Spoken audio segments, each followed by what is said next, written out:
Hello student, next part of the chapter जिसमें हम political fall out पढ़ रहे थे, पॉलिटिकल चेंजेस पढ़ रहे थे जो 80s 90s में भारत की पॉलिटिक्स में आए थे।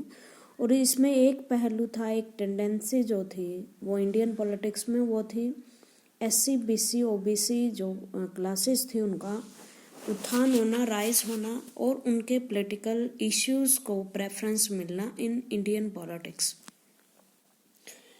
इन 1980s is also saw the rise of political organization of Dalits.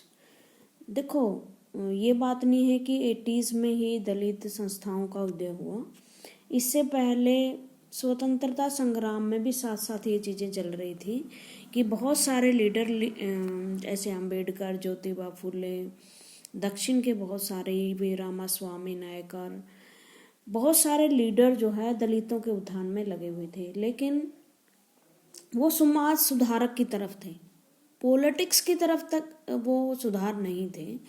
But अब क्या है, 1980 में आके जो दलित पॉलिटिक्स थी वो सामने आई। 78 में backward and minority communities employees federation, BAMSEF जिसे बोलते हैं, कई बार इसको पूछ लिया जाता है कि इसका राइज कब हुआ, मतलब ये बनी कब या इसका पूरा नाम क्या है। 78 में ये बनी। This organisation was not an ordinary trade union of Congress employees. और इस तरह की संस्थाएं आपको पता है कई बार कैसे बनती हैं, ये एक ऐसी ऑर्गेनाइजेशन होती है जो एम्प्लॉयज बनाते हैं आपस में, बट ये इस तरह की एक प्रेशर ग्रुप या ऑर्डिनरी ट्रेड यूनियन नहीं था जो सरकारी कर्मचारी बना रहे थे, बल्कि ये एक कास्ट से संबंधित ऐसा ऑर्गेनाइजेशन था जो दलित पॉलिटिक्स को राइज करने में जिन्होंने महत्वपूर्ण भूमिका निभाई। It took a strong position in fair of political power of the Bahujans. और धीरे धीरे करके इसका ऑर्गेनाइजेशन इतना व्यापक हो गया, इतना स्ट्रॉन्ग हो गया कि एक पॉलिटिकल पावर इन्होंने, जैसे उत्तर प्रदेश राज्य में कई साल तक गवर्नमेंट भी चलाई और इसमें अपने आप को नाम दिया इसने। ये किसी एक वीकर सेक्शन से रिलेटेड नहीं था, ऐसे वीकर सेक्शन का ऑर्गेनाइजेशन था जो अपने आप को मानती थी कि ये समाज में इनके साथ अत्याचार हुआ है, जैसे SC ST OBC and minorities. देखो, अभी तक कोई SC के लिए लड़ रहा था, कोई ST के, कोई OBC और कोई माइनॉरिटी के लिए, बट अब ये संगठन एक ऐसा संगठन था जो अपने आप को बैकवर्ड मानते थे, दलित मानते थे और एक साथ आए। It was out of that the subsequent Dalit Shoshit Samaj संघर्ष समिति and later the Bahujan Samaj party. और इसके बाद जो BAMSEF था इसने रूप ले लिया बहुजन समाज शोषित समाज संघर्ष समिति का। बहुजन, इसके नाम में ही देखो आप लिखोगे दलित शोषित समाज संघर्ष समिति, और इसका नाम फिर BSP ले लिया। और आप BSP को अच्छी तरह से वाकिफ हो, ये बहुजन समाजवादी पार्टी है जिसकी लीडर मायावती हैं। और शुरू में जो इनके लीडर बने थे, जो फाउंडर थे, वो थे Kanshiram Rana. This BSP began as a small party supporter legacy by Dalit voter in Punjab, Haryana and Uttar Pradesh. Punjab, Haryana, Uttar Pradesh में दलित वोटर्स को लेकर ये पार्टी चलाई गई थी, बट 89 और 91 तक के इलेक्शन तक it achieved a breakthrough in Uttar Pradesh. और उत्तर प्रदेश में इसको ब्रेक थ्रू मिला। ब्रेक थ्रू का मतलब इसको शासन करने की मौका मिला। This was the first time in independence India that the political party supported mainly by Dalit voter had achieved this kind of political success. हमारे देश की पॉलिटिक्स पर अब तक जो है, जो सवर्ण जातियाँ या पावरफुल लोग थे, राजा महाराजा, जमींदार, लैंडलॉर्ड्स या बड़ी जातियाँ, उन सो कॉल्ड बड़ी जातियाँ, वो पावर अचीव करती आ रही थी। दलित एक मतलब ऐसी पार्टी जो दलितों का सपोर्ट से चलती है, वो सत्ता में आए, एक नई बात थी। In fact the BSP under Kanshiram Rana leadership was inspired as a organisation based on pragmatic politics. But Kanshiram Rana ने कहा कि जी हम कोई कास्ट बेस्ड पॉलिटिक्स नहीं कर रहे, इसके अंदर कोई भी आ सकता है, अपने आप को जो दलित शोषित मानता है उसमें कोई कास्ट की ज़रूरत नहीं है, वो हमारे साथ आ सकता है। It drived confidence from the fact that the Bahujans SC ST OBC religious minority constitute the majority of the population. इन्होंने कहा कि SC ST OBC माइनॉरिटी जैसे ग्रुप वो एक मेजोरिटी रखते हैं भारतीय समाज में। इसका मतलब ये नहीं कि उनकी संख्या कम है, लेकिन वो फॉरबिडन किए जाते हैं पॉलिटिकल फोर्सेस के द्वारा। मतलब पॉलिटिक्स में उन्हें आने नहीं दिया जाता। लेकिन ये कहना सही नहीं था उस टाइम, क्योंकि रिजर्वेशन मिली हुई थी। रिजर्वेशन के तहत OBC को नहीं मिली हुई थी। SC ST के तहत जो सीटें पार्लियामेंट में जितनी उनकी पॉपुलेशन थी उसके हिसाब से वो आ रहे थे। Strength of their number. Since then the BSP has emerged as a major political player in the state and has been in government or on more than one occasion. और कई बार उत्तर प्रदेश में इन्होंने गवर्नमेंट भी बनाई, जबकि पंजाब हरियाणा में इसका कोई ज़्यादा जनाधार नहीं है। अब तो उत्तर प्रदेश में भी इतना जनाधार नहीं है इनका। इट्स स्ट्रोंगेस्ट पिछले 2 इलेक्शंस में BSP ने कोई सेंटर में एक भी पोस्ट लोकसभा की नहीं जीती है। Still come from Dalit voters but it has expanded its supports now to various other social group. लेकिन अब जाके, जैसे मायावती ने कहा कि ब्राह्मण, जाट, जो भी बड़ी जातियां मतलब भारतीय समाज में जो सवर्ण जातियां मानी जाती हैं उनके भी लोग यहाँ आ सकते हैं। अब इसका जो स्पोर्ट्स है वो नैरोवर लेवल नहीं रहा, ब्रॉडर लेवल पर हो गया है। इन many part of India Dalit politics and OBC politics has developed independent. मतलब अब बहुत सारी ऐसी पॉलिटिकल और सोशल ग्रुप हो गए हैं जो दलित पॉलिटिक्स और OBC की पॉलिटिक्स पर चलते हैं। देखिए, भारत की पॉलिटिक्स की सबसे एक बहुत कमी है कि हमारी जो पॉलिटिक्स है इस तरह की मतलब सीढ़ीज पे चलती है। भारत की पॉलिटिक्स को चलना चाहिए साझे हितों को लेकर। अगर कास्ट सेक्शन ग्रुप हैं तो एक ऐसी चीज़ जो सबको बैलेंस करे। इस तरह की चीज़ें हम अगर किताबों में भी पढ़ रहे हैं तो सिर्फ मकसद ये होता है किताब वालों का पढ़ाने का कि आगे जाके आप ऐसे समाज का हिस्सा बने जो बहुत सारे वर्गों का हो, बट आपकी सोच ऐसी हो कि वो किसी एक वर्ग के साथ ना बंध जाए।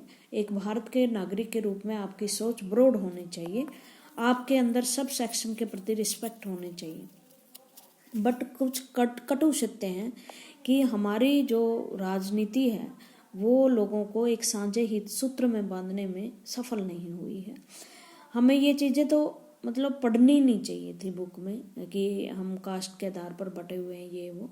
हमें इस तरह का पैटर्न डेवलप करना चाहिए था हमारे देश में कि ये चीज़ें ना महत्व समझते हुए इनका अपने आप ही ख़त्म हो जाती, और जो भी चीज़ें दी जाती किसी जाति के आधार पर नहीं, किसी सेक्शन के आधार पर नहीं दी जाती, बल्कि इसलिए दी जाती क्योंकि वो कमज़ोर वर्ग है और उसको ऊपर उठाना ज़रूरी है। बट हमारे देश में जाति के साथ अपने आप को कमज़ोर महसूस करवा दिया जाता है, चाहे वो व्यक्ति कितना ही पावरफुल क्यों ना हो। हमारे तो देश का राष्ट्रपति रामनाथ कोविंद जी है, वो दलित जाति से आते हैं, लेकिन क्या वो दलित हैं? उस कास्ट में पैदा होना इसका मतलब वो, अब ये चीज़ें पता नहीं क्यों नहीं छोड़ी जाती। अब वो कैसे दलित हैं जब एक देश का प्रधानमंत्री जो बन चुका है, प्रधानमंत्री हमारे OBC कैटेगरी से आते हैं, राष्ट्रपति हमारे SC से कैटेगरी से आते हैं, तो हम किस तरह से कह सकते हैं कि हमारे देश में कुछ जातियां अब भी दलित हैं? जाति दलित नहीं है, एक व्यक्ति दलित हो सकता है। दलित का मतलब वो उसका पिछड़ापन हो सकता है, वो एजुकेशन में पिछड़ा हो सकता है, उसकी कंडीशंस ठीक नहीं है, तो उसको उठाने की तरफ ध्यान दिया जाना चाहिए ना, जैसे यूरोपियन कंट्रीज़ में किया जाता है। आज भी हम वही लकीरें जाति धर्म की पीट रहे हैं, पता नहीं कितने दिन तक हम चीज़ें ये करते रहेंगे। उसके बाद है player in the state has been the government on more than one occasion. Its strongest support will still comes from Dalit voters. और इन पार्टियों को सबसे ज़्यादा जो सपोर्ट मिला वो दलित वोटर से मिला, क्योंकि उन्हें पहली बार लगने लगा कि हमारी अपनी एक पहचान की पार्टी है। But it has expanded its support now to various section of the group in many part of India, Dalit politics and OBC politics has developed independently and often in competition with each other. Kanshiram Rana के बारे में इन्होंने BSF के founder थे, वो BAMSEF के भी founder रहे हैं। 1984 में BAMSEF ने बीएसपी का रूप ले लिया। तो अब आप कहोगे कि बीएसपी कब बनी थी? 1984 में। और वर्तमान में इसकी हेड सुश्री मायावती जी हैं। आगे पढ़ते हैं। मैंने एक चीज और बताई थी, एक बुरी बीमारी तो हमारे यहाँ जात सिस्टम है, दूसरी एक बीमारी है धर्म। यूरोपियन कंट्री जो है इस चीजों से बाहर आ गए। क्यों? क्योंकि उन्होंने अपने सिस्टम में इनको जगह नहीं दी। उनको जाति बेस, धर्म बेस पे उठाने की बजाय उन्होंने इंडिविजुअल बेस पे उठाने की कोशिश की। बट हमारे देश में धर्म जाति के नाम पर संविधान में ही प्रोविजन है। देखो, मैं संविधान को टारगेट नहीं कर रही। जो सरकारें या पॉलिटिकल पार्टियां इन चीज़ों को पोलराइज करने की कोशिश करती हैं, मेरा मकसद वो है कि आज तक हम धर्म के इशू को लिए बैठे हैं। भाई, सदियों से हमारे यहाँ हजार धर्म रहे हैं, सभी तरह के धर्म रहे हैं। किसी एक धर्म को दूसरे धर्म से यहाँ खतरा नहीं रहा। फिर आप धर्म के नाम पर कुछ लोगों को पोलराइज क्यों करते हो? अभी 2016 में इलेक्शन हुए, 14 में, उसके बाद 14 के बाद 19 में इलेक्शन हुए लोकसभा के। कांग्रेस और इवन जो बीएसपी की हेड है, उन्होंने तो ये कहा कि सारी मशीन गड़बड़ हैं क्योंकि बीजेपी को मुस्लिम वोट नहीं दे सकते। ये कैसे हो सकता है कि एक पार्टी अगर विकास कर रही है, देश का अच्छा काम कर रही है, चाहे वो कांग्रेस है चाहे वो बीजेपी है, उसको एक तबका वोट क्यों नहीं दे सकता? इस तरह की भावनाएं जो है हमारे देश में अब भी पाई जाती हैं, जो कभी ना कभी सिर उठाती हैं और संघर्ष का, इस समाज में संघर्ष का कारण बनती हैं।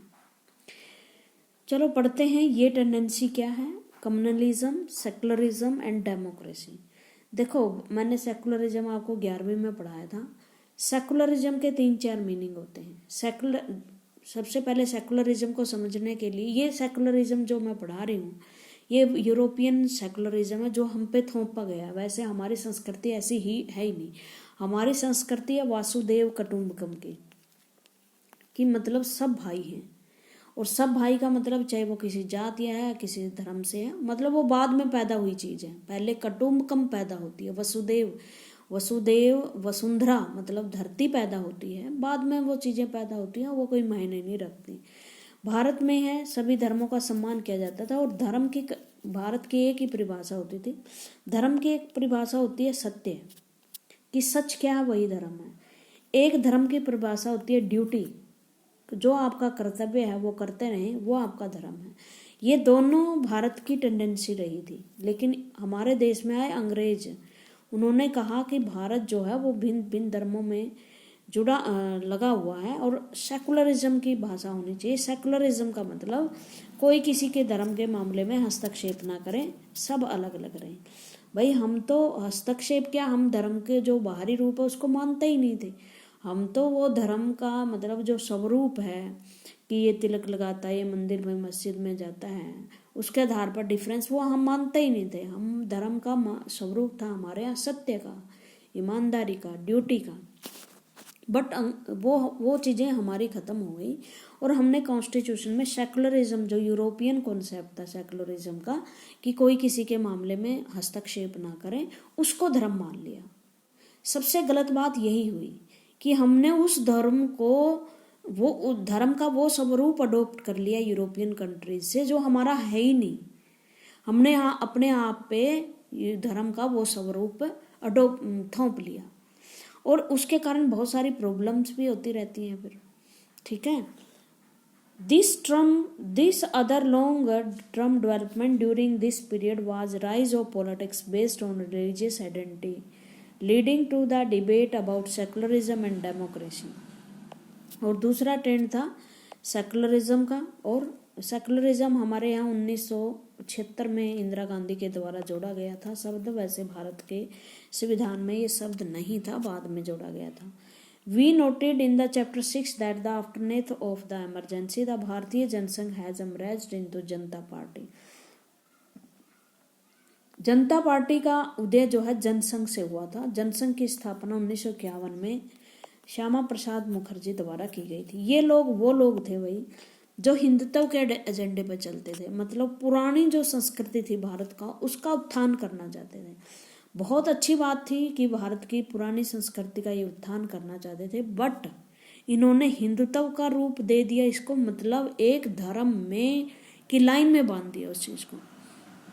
प्राचीन जो संस्कृति है भारत की सनातन संस्कृति, वो किसी भी धर्म को नहीं मानती, ना हिंदू वहाँ शब्द है ना वो मुस्लिम शब्द है। छठी सातवीं शताब्दी तक हिंदू शब्द हमारे यहाँ थे ही नहीं, सनातन थे जो वैदिक संस्कृति को आगे बढ़ाना चाहते थे। बट जैसे मुस्लिम आए, हिंदू शब्द हमारे लिए उन्होंने प्रयोग किया, तो जो यहाँ के रीति रिवाज थे उनको उन्होंने हिंदू धर्म की कैटेगरी में बांधना शुरू कर दिया कि ये हिंदू धर्म है। जो भारतीय जनता पार्टी थी वो अगर वो प्राचीन संस्कृति को रिवाइव करना चाहती थी, there is no matter of concern, कोई चिंता की वजह नहीं थी। बट अगर आप कुछ जैसे उसमें भी कुछ ऐसे तत्व होते हैं जो उन चीज़ों को कट्टरपन ला देते हैं, ठीक है ना, उन चीज़ों में कट्टरपन लाके अपने आप को एक सिस्टम में बांध लेते हैं कि हम अगर ऐसा करते हैं तो ठीक है, मतलब प्राचीन संस्कृति में ये लिखा है तो ये बिल्कुल सही है और दूसरों की जो संस्कृति है वो बिल्कुल गलत है। दैट मीन्स ये सिस्टम गलत आ जाता है। जैसे मैंने अशोक की कोटेशन पढ़ी 2-4 दिन पहले, उसने लिखा था कि आप अपने संप्रदाय को सुपीरियर, दूसरे संप्रदाय को धर्म को इंफीरियर समझते हो, इसका मतलब आप धार्मिक व्यक्ति नहीं हो, मतलब आप धार्मिक व्यक्ति हो ही नहीं अगर आप इस तरह के डिफरेंसेस करते हो। तो इस तरह से जनता पार्टी ने रूप ले लिया हिंदुत्व की प्रणाली का, और उनके जो कुछ लोग कट्टर तत्व उसमें शामिल हो गए, इन्होंने इस चीज को गलत रूप से प्रयोग करना शुरू कर दिया। बीजेपी की स्थापना हुई 1980 में। The BJP adopt a broader political platform that Jansangh ऐसा संगठन था जो अखंड भारत चाहता था, मतलब पाकिस्तान को भी वो अलग नहीं मानता था, एक हिंदुस्तान के सपने देखता था, और जिसमें कोई इंग्लिश तत्व या मुस्लिम तत्व ना हो, सिर्फ प्राचीन वैदिक संस्कृति हो। It embrace Gandhian socialism and its ideology, और गांधी जी के सिद्धांतों पर चलते थे कि बड़े बड़े उद्योग मत लगाएं, यहाँ पर छोटे छोटे उद्योग लगाएं। और but it did not get much success in the election held in 80s and 84। अभी तक कांग्रेस छाई थी, कांग्रेस के लीडर अच्छे थे, तो यहाँ 80-84 में इसको कोई ज़्यादा अच्छी पहल या अच्छे वोट नहीं मिले। 66 में जब कांग्रेस का फाल होना शुरू हुआ और दूसरी पार्टी कोई मैदान में इतनी थी नहीं, तो इस पार्टी ने हिंदू नेशनलिज्म की तरफ बढ़ावा देना शुरू किया, हिंदू राष्ट्रवाद। यहाँ से शायद गलत चीजें हो गई, कट्टरपन दिखता है इस शब्द में कि हिंदू राष्ट्रवाद अगर ये वैदिक राष्ट्रवाद ये इस तरह से कहते तो हमारी प्राचीन संस्कृति को रिवाइव के तार जुड़ जाते। बट एक बात और मैं बताऊं, अगर इसे कोई आम व्यक्ति घड़ता तो इसमें कोई बुराई नहीं थी हिंदू राष्ट्रवाद में। बट जैसे ही ये पॉलिटिकल पार्टियां यूज करते हैं तो दूसरी पॉलिटिकल पार्टियां शोर मचाना शुरू कर देती हैं और उसको गलत रूप देना शुरू कर देती है कि मुसलमानों अब आपके तो दिन गए यहाँ से, अब हिंदू आएंगे, ये वो। मतलब जो 14वीं-15वीं शताब्दी में हमारे समाज में कट्टरपन आया था उसको उभार देती है ये चीजें, और एक छोटी सी चिंगारी जो है ये पूरी भड़क जाती है और समाज को तहस नहस कर देती है। तो इस तरह के जो जहाँ धार्मिक गैप इतने ज़्यादा हों, इस तरह की चीज़ों का हमें प्रयोग करने से बचना चाहिए। Element and its ideology, the BJP pursued the politics of Hindutva and adopt the strategy of mobilisation of Hindu. और इस तरह से बीजेपी ने फिर हिंदुत्व के एजेंडे पर जोर दिया और अपनी स्ट्रेटजी में उन्होंने हिंदुओं को मोबिलाइज करना शुरू कर दिया। देखो, अगर मुझसे पूछोगे, अपनी एक राय है, धर्म के मामले में कांग्रेस और बीजेपी दोनों ही फेल मेरे हिसाब से पॉलिटिक्स में हुई। कांग्रेस ने सेकुलरिज्म का ऐसा चेहरा बना दिया कि माइनॉरिटी को बहुत महत्व दिया गया, और जो मेजोरिटी में लोग थे, हिंदू मान लेते हैं, उनको एक साइड लगा दिया। अगर उन पर अत्याचार भी होता है, कोई ज़रूरी नहीं होता कि किसी देश में माइनॉरिटी पर ही अत्याचार होते हैं, कई बार मेजोरिटी पे भी अत्याचार होते हैं, जैसे बंगाल में पीछे हुए था। कांग्रेस ने कभी वहाँ उस स्पॉट पे जाना सही नहीं समझा, मीडिया में नहीं आने दिया, उसके लिए कुछ ऐसा नहीं किया, और ये शायद बाद की चीज़ें शामिल हुई कांग्रेस की आइडियोलॉजी में, नेहरू तक ये नहीं था।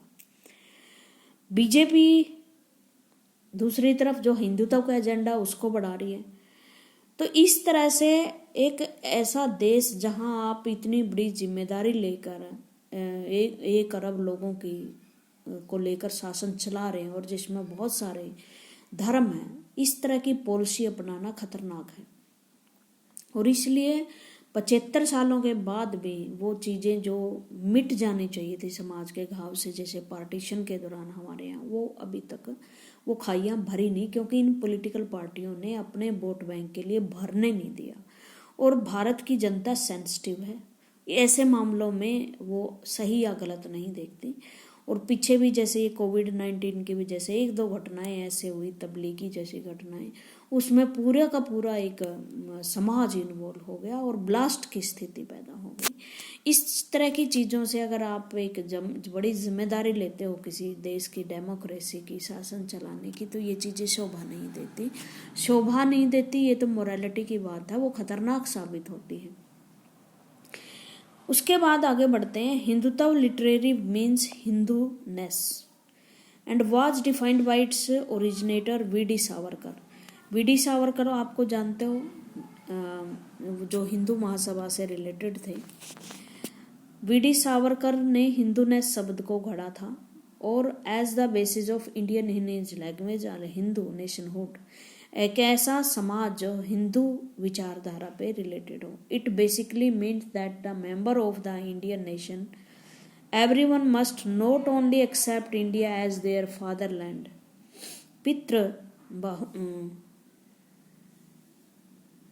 पितृबहु but also as the holy land punyabhu बहु। Believer of Hindutva argues that a strong nation can be built only on the basis of strong and united nation culture। मैं थोड़ा सा यहाँ आपको बता दूँ, ये वी.डी. सावरकर के द्वारा ये बात घड़ी गई थी, और कहा कि जो आपकी लैंड है वो आपको उससे पवित्र समझो, उसे समझो कि ये मेरी पितृ भूमि है, पितृभूमि है। वैसे तो हमारे देश को मातृभूमि बोलते हैं। हिंदुत्व एजेंडा में कहा कि ये पुण्य भूमि है, कर्म भूमि है, पितृभूमि है। देखो ऐसे शब्द आपको अगर याद हो, 10th की जब जर्मनी और इटली का एकीकरण हो रहा था, ये शब्द प्रयोग किए गए थे। किसी भी देश को बांधने के लिए शब्द अच्छे होते हैं, इसमें कोई बुराई नहीं है, बट अगर उसमें कट्टरपन आ जाए और जर्मनी की तरह कहे कि आर्य श्रेष्ठ हैं और यहूदियों को बाहर निकाल दो, तब ये चीज़ें गलत हो जाती हैं। आप उसको थोड़ी सी मोल्ड करें। देखो मोल्ड करने में ये है, यहाँ रहने वाला हर व्यक्ति इसको फादर भूमि माने, पुण्य भूमि माने, कर्म भूमि माने, पवित्र भूमि माने। इसका मतलब सभी है, सभी का मतलब हर जाति हर धर्म के। क्या ज़रूरत है आपको ये चीज़ें शो करने की कि ये मातृभूमि या पुण्य भूमि या कर्म भूमि किसी एक व्यक्ति के, एक सेक्शन ऑफ वर्ग के तो हैं, हिंदू या मुसलमानों की तो है, बट दूसरों की नहीं है। ये गलत है ना। तो इस तरह के विचार जो है किसी भी देश को बांधने के लिए ज़रूरी होते हैं। जैसे हमारे यहाँ इंकलाब जिंदाबाद, मातृभूमि, वंदे मातरम के नारे आए, उससे देश इकट्ठा हुआ, एक हमारे यहाँ कलेक्टिवनेस की भावना आई, नेशनहुड की भावना आई हमारे यहाँ, राष्ट्रवाद की। बट अगर आप उसको कहे कि एक तबके के लिए ये शब्द है, दूसरे के लिए नहीं है, तो वो आपके राष्ट्र को नुकसान ज़्यादा पहुंचाएगा, उसको लाभ कम पहुंचाएगा। ठीक है। तो हिंदू जो महासभा है वो, उसके विचार तो शुरू में तो ठीक थे। उन्होंने ये नहीं कहा कि हिंदू ही है यहाँ मुस्लिम, लेकिन जैसे जैसे जो मुस्लिम पॉलिटिक्स हावी होती गई देश पे, एक तरफ मुस्लिम पॉलिटिक्स भी तो हावी हो रही थी। 1906 में मुस्लिम लीग की स्थापना हुई, अंग्रेजों ने उसको 1909 में पार्लियामेंटो सुधार के तहत रिजर्वेशन दे दी, दलित पॉलिटिक्स ऊपर उठ रही थी। तो जैसे जैसे सिचुएशन खराब होती गई देश की, और दूसरे जो धर्म है वो देश की राजनीति में पॉलिटिक्स पोलराइजेशन करने लगे अपनी अपनी धर्म का, तो ये चीजें फिर जो हिंदुत्व था महासभा की, उसकी विचारधारा में आए थे। और जैसे वो पार्टीशन के खिलाफ थे, उन्होंने कहा था कि मुस्लिम आए या ना आए, लेकिन भारत एक अखंड भारत होगा साथ में। तो इस तरह के जैसे जैसे दूसरों ने पोलराइजेशन शुरू कर दिया, जो हिंदू महासभा थी या इससे जुड़े लोग थे, उनकी विचारधारा भी थोड़ी सी कट्टर होती गई। सिचुएशन बेस्ड है सब कुछ। और United nation culture, they also believe that in case of India the Hindu culture alone can provide this base. और उन्होंने कहा है कि हिंदू कल्चर के आधार पर ही हम एक देश को बांध सकते हैं। हिंदू कल्चर का मतलब ये नहीं कि हिंदुओं की कल्चर है, हिंदू का कल्चर का मतलब यहाँ मैं लगा सकती हूँ कि जो हमारी वैदिक संस्कृति या सनातन धर्म, जो हमारे भारत के अपने ओरिजिनेट हैं, अपने विचार हैं, बाहर से थोपे गए नहीं हैं, मुस्लिम समाज के जो मुस्लिम आक्रमणकारी हैं उनके द्वारा ना लाए गए हों, ब्रिटिश आक्रमणकारी थे उनके द्वारा ना लाए गए हों, जो हमारे मूल ओरिजिन भारत के विचार हैं। और इसमें कोई बुराई नहीं होती। अगर कोई देश अपनी संस्कृति को रिवाइव करना चाहता है तो इसमें कोई बुराई नहीं होती। Two development around 86 become central of the politics of BJP as the Hindutva party. The first was the Shahbano case in 1885. In case the 62-year-old diverse Muslim woman had filed a case for maintenance for her former husband. शायद मैंने आपको इस case के बारे में बताया हो। 86 में ये शाहबानो केस आया। शाहबानो केस का जिक्र मैंने कई बार वुमेन राइट्स के लिए किया है। अभी आपको 3 तलाक, ट्रिपल तलाक का मामला हुआ होगा। शाहबानो 62 ईयर ओल्ड एक मुस्लिम लेडी थी। ये किस तरह से जुड़ा हुआ मैं एक बार स्टोरी को डेवलप कर देती हूँ, उसके बाद बताती हूँ। 62 ईयर ओल्ड लेडी को 3 तलाक कह के उसके हस्बैंड ने तलाक दे दिया। वो उसके हस्बैंड दिल्ली सुप्रीम कोर्ट में बड़े वकील थे और केस में वो हार गई। उसने कहा कि आप इस तरह से 62 ईयर ओल्ड लेडी को कैसे तलाक दे सकते हो, और उसमें क्या है, जो भारत का एक सिविल यूनिफॉर्म सिविल कोड की बात चल रही है, यूनिफॉर्म सिविल कोड, और ये चाहती है बीजेपी। जब अंग्रेज आए तो उन्होंने देखा कि भारत में बहुत सारे धर्मों के लोग हैं, तो उन्होंने कुछ धर्मों के जो व्यक्ति थे उनको बिठाकर भारत के कानून गढ़वा दिए। मतलब हिंदुओं के जो पंडित थे उनकी बुक से कंपाइल कर दिया कानून। मुसलमानों ने के जो मौला वगैरह बैठे उनसे कंपाइल करवाया गया जो मुस्लिम कानून था। जो हिंदू वोमेन्स थी उनके लिए तो कानून बन गए कि किस तरह से तलाक दिया जा सकता है, लेकिन जो मुस्लिम औरतें थी उनको उनके धर्म पे छोड़ दिया गया। जो मुल्ला वगैरह ने धर्म बनाया था उस पे छोड़ दिया गया कि आप इसके अनुसार ही, आप जो अपना धर्म है उसके अनुसार औरत को तलाक दे दें। और मुस्लिम धर्म के अनुसार तलाक के दौरान एक मेहर रकम, एक निकाह मेहर होती है, उसके अलावा और कुछ नहीं मिलता, और उसको उसके रहन सहन का खर्चा कुछ नहीं दिया जाता। इस लेडी ने केस किया तो सुप्रीम कोर्ट ने आदेश दिया, कांग्रेस सरकार थी उस टाइम, राजीव गांधी की सरकार, कि आप मुस्लिम औरतों के हित में भी कानून बनाइए ना, आप इसको ऐसे कैसे छोड़ सकते हैं। एक हिंदू वोमेन है, कानून अगर तलाक ले रही है उसे सब कुछ मिलता है, इसको आपने धर्म के नाम पर ऐसे लोगों को छोड़ा हुआ जो उनको कोई भी अधिकार नहीं देते। तो उन्होंने कहा, बट कांग्रेस की सरकार ने क्या किया, वो माइनॉरिटी के वोट को खोना नहीं चाहती थी। वोट बैंक की राजनीति है, वो उनके मामलों में इंटरफेयर नहीं करना चाहती थी, मुस्लिम्स के मामलों में इंटरफेयर नहीं करना चाहती थी। उन्होंने कहा कि हम इस तरह का कोई कानून बनेंगे, बल्कि उन्होंने कानून बना के ये लिख दिया कि जो मुस्लिम पर्सनल लॉ है लॉ बोर्ड, मुस्लिम पर्सनल लॉ बोर्ड, ये कोई कानूनी संस्था नहीं है, ये मुसलमानों ने जो मुल्ला वगैरह थे उन्होंने बना रखी है। उनके अनुसार जो कानून बनाएंगे वही कानून मुस्लिम सोसाइटी में लागू हुआ औरतों पे। अब आके 2016 में आके बीजेपी ने ये स्टैंड लिया। एक केस और आया था शाहबानो केस से, दूसरा एक सायरा बानो केस, उस केस के तहत अब नया कानून बन गया है कि मुस्लिम औरतों को भी ट्रिपल तलाक का कानून नहीं झेलना पड़ेगा, जो संविधान में प्रावधान है उसके अनुसार उसे तलाक दिया जाएगा। बड़ा प्रोग्रेसिव कदम है और इसके लेकर भी बहुत हल्ला मचाया गया कांग्रेस और दूसरी पॉलिटिकल पार्टियों के द्वारा कि ये तो इंटरफेरेंस है, ये वो। दूसरी ये चीज़ यहाँ क्यों दी हुई है, क्योंकि जो बीजेपी है ना वो चाहते कि भारत में एक यूनिफॉर्म सिविल कोड आए। यूनिफॉर्म सिविल कोड का मतलब है कि ऐसा कानून जिसमें धर्म जाति का कोई बंधन ना हो, जो सारे धर्मों पर एक समान लागू हो। और ये बहुत अच्छी बात है, लेकिन ये इतना आसान भी नहीं है, क्योंकि जैसे पारसियों में है वहाँ कोई तलाक की बात ही नहीं लिख रखी, उनका समाज ही अलग चलता है, उनकी तो पंचायतें होती हैं। तो मतलब कुछ ऐसी यूनिफॉर्म सिविल कोड बना दी जानी चाहिए जिसपे सारे समाज कम से कम विचार सही रखते हैं और ये चीज़ें उठानी चाहिए, ठीक है। तो इस तरह से the supreme court ruled the her favour, ये दोबारा से बताता है, मैंने आपको बता दिया। सुप्रीम कोर्ट ने उसके पक्ष में फैसला दिया था, शाहबानो के केस में शाहबानो के पक्ष में फैसला दिया। उसके हस्बैंड ने बाद में त्याग पत्र भी दे दिया था, वकालत छोड़ दी थी। The orthodox Muslim saw the supreme Court order as an, लेकिन जो रूढ़िवादी मुस्लिम थे ना, जो औरतों को अब भी आज़ाद नहीं करना चाहते थे, उन्होंने कहा कि सुप्रीम कोर्ट हमारे मामलों में इंटरफेयर कर रहा है।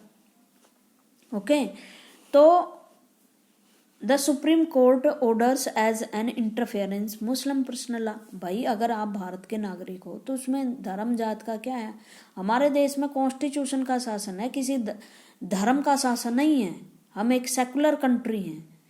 आपको अधिकार तो चाहिए सेकुलर कंट्री के हिसाब से, बट आप अपनी औरतों को सेकुलरिज्म में रखना नहीं चाहते। तो उन्होंने कहा कि हमारी मुस्लिम पर्सनल लॉ बोर्ड है, उसके अनुसार हमारे कानून है, उसके अनुसार आप इसमें क्या कर सकते हो, आप नहीं इंटरफेयर कर सकते। On the demand of some Muslim leader the government pass the Muslim women protection right divorce act 86, और ये राजीव गांधी ने पास किया था जब मुस्लिम लोगों के दबाव में आकर ये पास किया गया। और ये सबसे गलत बात होती है कि एक जो चुनी हुई सरकार है, जो सबकी है, डेमोक्रेटिक सरकार है, वो किसी विशेष वर्ग के दबाव में कानून बनाती है, और वो कानून भी ऐसा जिसमें एक वर्ग का स्पष्ट शोषण दिखाई दे रहा है, महिलाओं को। That nullified the supreme court judgement, जिसमें सुप्रीम कोर्ट की जजमेंट को नकार दिया गया। This action of the government was oppose many women organisation, लेकिन इसका बहुत विरोध हुआ, मुस्लिम औरतों के द्वारा विरोध हुआ। जो वैसे वुमेन्स के हितों को प्रोटेक्ट करने वाली संस्थाएं थी उनका विरोध हुआ। मुस्लिम जो प्रोग्रेसिव समाज था, इंटेलेक्चुअल्स थे, बुद्धिस्ट बुद्धिमानी लोग थे मुस्लिम, जो सबके हितों के फेवर में थे, उन्होंने विरोध किया। और बीजेपी ने इसलिए क्रिटिसाइज किया कि आप खाम खाई किसी के प्रेशर में आ रहे हैं, माइनॉरिटी के प्रेशर में आकर आप औरतों पर अत्याचार कर रहे हो। तो ये केस हुआ। एक अयोध्या डिस्प्यूट हुआ। अयोध्या का मैंने बता दिया था कि फैजाबाद डिस्ट्रिक्ट है, जिसको बीजेपी ने नाम बदल दिया है। वो नाम बदलने पे बड़ा जोर लगा रहे हैं, पता नहीं क्यों। फैजाबाद डिस्ट्रिक्ट अयोध्या डिस्ट्रिक्ट है, और उसमें the second development was ordered by the Faizabad district court in February 86। The court order that the Babri Masjid premises and be unlocked so that Hindus could offer prayer to site which they consider as a temple। इसमें court ने order दिया कि बाबरी मस्जिद की जो उसको खोला जाए ताकि हिंदू प्रेयर कर सके। ये भी एक फेमस डिस्प्यूट रहा है, इस पे कल हम डिटेल से बात करेंगे। पढ़ाने को तो 2-4 वर्ड में पढ़ा दूंगी, लेकिन इसकी स्टोरी बहुत लंबी है इसके पीछे, तो उसको डिस्कस करेंगे हम, ताकि जो गलत चीज़ें पढ़ाते पढ़ाते आ जाती हैं या किताबों में लिख दी जाती हैं एक मेरा कोई एक यहाँ किसी एक वर्ग को मतलब क्रिटिसाइज करना और दूसरे वर्ग की फेवर करना नहीं है। हम इसको सही ढंग से तभी स्पष्ट कर पाएंगे जब हम इसे डिटेल में पढ़ेंगे, बिना किसी वर्ग, किसी धर्म, किसी जाति का फेवर लिए। आज के लिए इतना ही। Thank you very much.